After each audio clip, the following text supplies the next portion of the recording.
اب اس نعت مبارک کی تشریح کرتے ہیں۔ پہلے شعر کو پڑھتے ہیں۔ کچھ نہیں مانگتا شاہوں سے یہ شہدا تیرا۔ شاہ ہو، شاہ کی جمع یعنی بادشاہ، شہدا قربان ہونے والا، چاہنے والا، حد درجے چاہنے والا، اس کی دولت ہے فقط نقش کف پا تیرا۔ فقط صرف نقش کف پا، پاؤں کے تلووں کی نشان۔ پہلے شعر کا مطلب یہ ہے کہ شاعر کہتا ہے کہ میں دنیا کے بادشاہوں سے کچھ نہیں مانگتا، میرے لیے تو حضور صلی اللہ علیہ وآلہ وسلم کے قدموں کے نشانی کافی ہے۔ مطلب حضور پاک صلی اللہ علیہ وآلہ وسلم کی پیروی تمام دنیا کی بادشاہت اور ان کے مال اور دولت سے زیادہ اہم ہے۔ پورے قد سے جو کڑا ہوں تو یہ تیرا ہے کرم، مجھ کو جھکنے نہیں دیتا ہے سہارا تیرا۔ اس شعر میں شاعر کہتا ہے جو میں پورے قد سے کڑا ہوں، مطلب یہ ہے جو میں اس حال میں ہوں، میں فخر محسوس کرتا ہوں اپنی حالت پہ، اپنے مسلمان ہونے پہ، حضور پاک صلی اللہ علیہ وآلہ وسلم کا امتی ہونے پہ، اور مجھ کو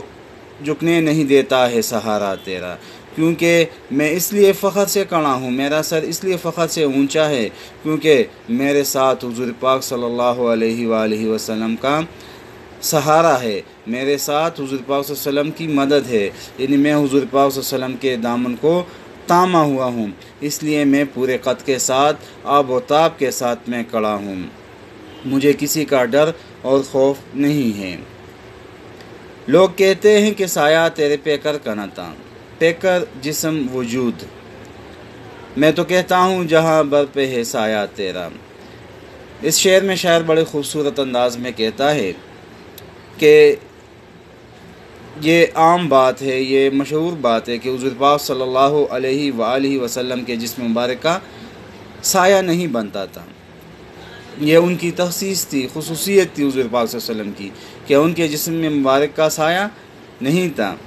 لیکن شاعر بڑے خوبصورت انداز میں کہتا ہے کہ میں تو کہتا ہوں جہاں بر پہ ہے سایہ تیرا، یعنی حضور پاک صلی اللہ علیہ وسلم کی ذات کا سایہ جو ہے وہ تمام کائنات پہ ہے، کیونکہ اللہ تعالیٰ نے آپ کو تمام دنیا کے لیے رحمت بنا کر بھیجا ہے، تو حضور صلی اللہ علیہ وسلم کے اس رحمت کا سایہ تمام دنیا پہ چھایا ہوا ہے۔ دستگیری میری تنہائی میں تو نے ہی تو کی، دستگیری کرنا، مدد کرنا، میں تو مر جاتا اگر ساتھ نہ ہوتا تیرا۔ شاعر کہتا ہے کہ جب بھی میں مشکل میں گرفتار ہوا ہوں تو حضور پاک صلی اللہ علیہ وآلہ وسلم کی ذات مبارک، حضور پاک صلی اللہ علیہ وسلم کی تعلیمات ہی نے میری مدد کی، مجھے راہ دکھائی، اور اگر حضور پاک صلی اللہ علیہ وسلم کی تعلیمات کا، حضور پاک صلی اللہ علیہ وسلم کی ذات مبارک کا ساتھ نہ ہوتا تو میں تو مر جاتا، میں تو بھٹک جاتا، میں تو اندھیروں میں گم ہو جاتا، یعنی میں جب بھی بھٹکتا ہوں تو حضور پاک صلی اللہ علیہ وآلہ وسلم کے تعلیمات کو میں تام لیتا ہوں، تو اس سے میں اندھیروں میں یعنی گمراہی سے بچ جاتا ہوں۔